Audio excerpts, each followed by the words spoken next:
मार लेतोगे छोड़ी, मार लेतोगे छोड़ी। डीजे कंचन राज मुजफ्फरपुर।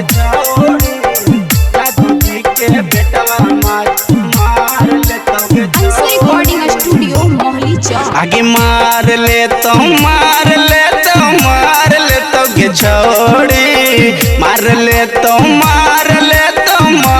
लेतोगे छोड़ी। चौहान जी के बेटवा माजा मार लेतोगे छोड़ी, जादू जी के बेटवा माजा मार लेतोगे छोड़ी। मार लेतोगे छोड़ी, मार लेतोगे छोड़ी। चौहान जी के बेटवा माजा मार लेतोगे छोड़ी, जादू जी के बेटवा माजा मार लेतोगे छोड़ी, मार लेतोगे छोड़ी। जादू जी के बेटवा माजा डीजे कंचन राज मुजफ्फरपुर। जादू जी के बेटवा माजा। अंशु रिकॉर्डिंग स्टूडियो आगे चढ़ल जवानी पर कितना गुमान छोड़ा बिकिया देखे तो ले ले तो जान। आगे चढ़ल जवानी पर कितना गुमान छोड़ा बिकिया देखे तो ले ले तो जान। आगे ले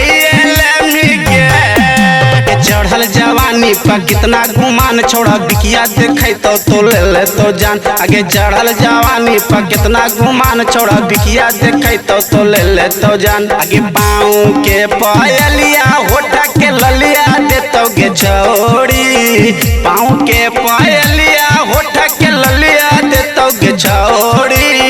बसवन के बेटवा माजा मार लेतोगे छोड़ी, चौहान जी के बेटवा माजा मार लेतोगे छोड़ी, मार लेतोगे छोड़ी।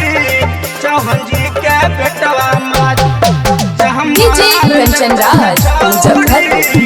चौहान जी के बेटवा अंशु रिकॉर्डिंग स्टूडियो मोहली छोड़ी फूलल फूलौना पा इतना गुमान छोड़ा अर्जुन चौहान माँ के ले मिजान। छोड़ी फूलल फूलौना पा इतना गुमान छोड़ा अर्जुन चौहान माँ के ले मिजान। आगे ले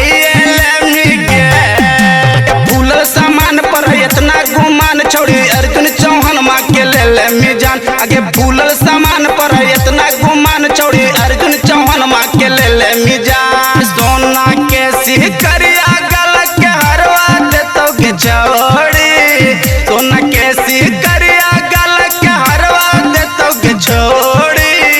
चौहान जी के बेटवा माजा मार लेतोगे छोड़ी, आहिरा के बेटवा माजा मार लेतोगे छोड़ी, मार लेतोगे छोड़ी। आहिरा के बेटवा माजा डीजे कंचन राज मुजफ्फरपुर। मार लेतोगे अंशु रिकॉर्डिंग स्टूडियो मोहली चौक। छोड़ी राइटर संतोष बापा देनी ध्यान, छोड़ी चंदन रंजन माँ के ले निजान। छोड़ी राइटर संतोष बापा देनी ध्यान, छोड़ी चंदन रंजन माँ के ले निजान। आगे छोड़ी राइटर संतोष बापा देनी ध्यान, छोड़ी चंदन रंजन माँ के ले निजान। छोड़ी संतोष राइटर बापा देनी ध्यान, छोड़ी चंदन रंजन माँ के ले निजान। आगे गाना माँ के बाली और चोलिया देतोगे छोड़ी, काना माँ के बाली और चोलिया देतोगे छोड़ी।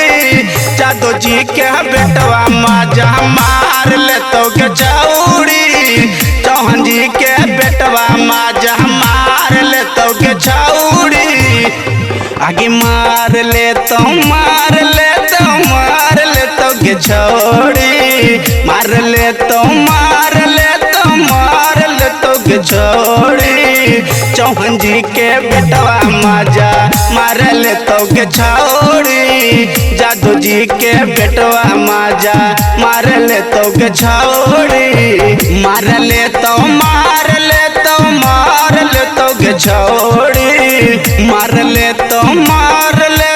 मार लेतोगे छोड़ी। चौहान जी के बेटवा माजा मार लेतोगे छोड़ी, जादू जी के बेटवा माजा मार लेतोगे छोड़ी। रिकॉर्डिंग स्टूडियो मोहली चौक।